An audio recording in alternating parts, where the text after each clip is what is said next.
အားလုံးပဲမင်္ဂလာပါကျွန်တော်တို့ကပေါ့နော် Facebook account မှာဓာတ်ပုံတင်တဲ့အခါမှာပေါ့နော် comment ပေးတဲ့နည်းပေါ့နော်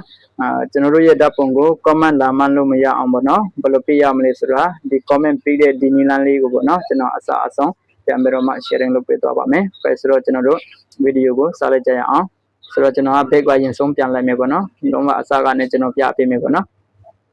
်ဆိုတော့ကျွန်တော်ရှင်းလိုက်ပါမယ်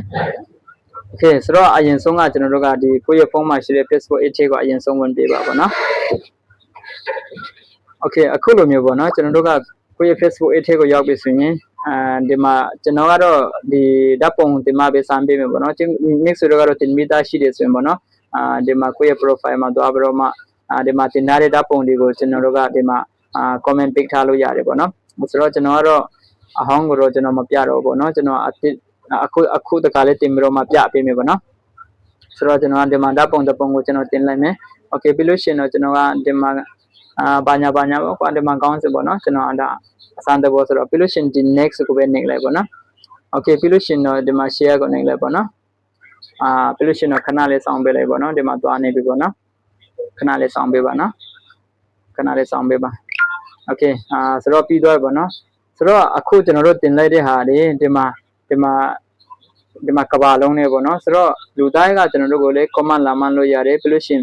ဒါလူတိုင်းကလည်းမြင်တယ်ပေါ့နော်ဆိုတော့အဓိကတော့ဗာလဲဆို comment ပေးတာပေါ့နော်ဒီဓာတ်ပုံကိုဘယ်သူမှ comment လာမှလို့မရအောင်ပေါ့နော်ပြီးလို့ရှိရင်ကိုယ့်ကိုမှန်စေချင်တဲ့လူတွေကိုပဲရွေးမှလည်းဒါဖွင့်တာပေးလို့ရတယ်ပေါ့နော် Okay ဒါဆိုဘယ်လိုလုပ်မလဲဆိုပေါ့နော်ကျွန်တော်တို့ကဒီမှာပေါ့နော်ဒီဓာတ်ပုံရဲ့ဒီမှာညာဘက်တော့မှာပေါ့နော်ဒီမှာအစိတ်လေး3စိတ်ရှိပါတယ်ဆိုတော့အဲ့နေရာလေးကိုတစ်ချက်နှိပ်ပေးပါ Okay ပြီးလို့ရှိရင်တော့ဒီမှာဖုန်းတစ်လုံးနဲ့တစ်လုံးတော့မတူဘူးเนาะတချို့ဖုန်းတွေကတော့အခုလိုမျိုးမပေါ်ဘူးเนาะဒီမှာတန်းပြီးတော့ပေါ်တယ်ဒါအခုကျွန်တော်ပြပေးနေတဲ့ဖုန်းကတော့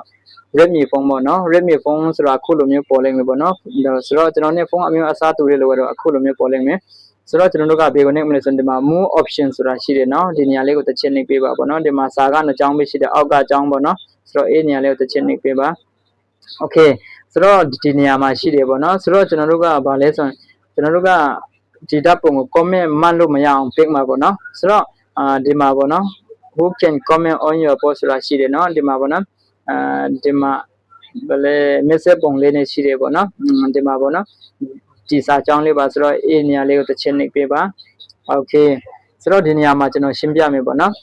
်ကျွန်တော်တို့ကဘယ်သူမှ comment လာမှလို့မရအောင်လုပ်မယ်ဆိုရင်ဒီအောက်ဆုံးကတစ်ခုကိုရွေးလိုက်ပေါ့နော်ဒါမှမဟုတ်ပေါ့နော်ကျွန်တော်တို့ကကိုယ့်ရဲ့တငယ်ချင်းတွေကိုလည်းမှန်စေချင်နေဆိုရင်ကျတော့ဒီမှာလူကောင်းပုံပေါ့နော်ဆိုတော့ဒါကကျတော့ဗာလဲဆိုကိုနဲ့ Facebook မှာတငယ်ချင်းဖြစ်တဲ့လူပဲလာမှန်းလို့ရတယ်ပေါ့နော်ကိုနဲ့ Facebook မှာတငယ်ချင်းမဖြစ်တဲ့လူကကျတော့ဒီမှာ comment လာပေးလို့မရဘူးပေါ့နော်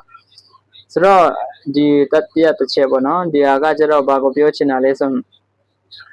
friend of friends ဆိုတာကိုနဲ့တငယ်ချင်းပြပြီးတော့မှကိုယ့်ရဲ့တငယ်ချင်းတွေကလည်းလာမှန်းလို့ရတယ်ပေါ့နော်ပြောမယ်ဆိုကိုနဲ့မောင်နဲ့ကတငယ်ချင်းဖြစ်တယ်ဒါပေမဲ့မောင်နဲ့ဥပမာအောင်တို့ကတငယ်ချင်းဖြစ်တယ်ဒါပေမဲ့အောင်နဲ့ကိုနဲ့ကတငယ်ချင်းမဖြစ်ဖို့ဆိုရင်ပေါ့နော်ဒါပေမဲ့မောင်နဲ့အောင်နဲ့တငယ်ချင်းဖြစ်တယ်ဆိုရင်အောင်ကလည်းကိုယ့်ရဲ့ဒီဓာတ်ပုံကိုပေါ့နော်ဒါ comment လာမှန်းလို့ရတယ်ပေါ့နော်ကိုယ့်ရဲ့တငယ်ချင်းကနေပြီးတော့မှပြန်လာမှန်းလို့ရတယ်ပေါ့နော်ဒါပေမဲ့ကိုယ့်ရဲ့တငယ်ချင်းနဲ့တငယ်ချင်းမဖြစ်တဲ့လူတွေကတော့လာမှလို့မရဘူးပေါ့နော်ဒါကိုပြောချင်တာပေါ့နော်ဆိုတော့ကျွန်တော်ကတော့ပေါ့နော်ဘယ်သူမှ comment လာမှလို့မရအောင်ပေါ့နော်ကျွန်တော်ပိတ်ထားမယ်ပေါ့နော်ဆိုတော့အောက်ဆုံးကတစ်ခုကိုရွေးပေးရမယ်ပေါ့နော်ကဲဆိုတော့အခုလိုမျိုးရွေးလို့ပြီးသွားပြီဆိုရင်ပေါ့နော်ကျွန်တော်တို့ကဒီမှာ dine ကိုနေပဲနှိပ်ပေးလိုက်ပေါ့နော်ကဲဆိုတော့ကျွန်တော်ရဲ့ mix တွေလေပေါ့နော်ကိုယ့်ရဲ့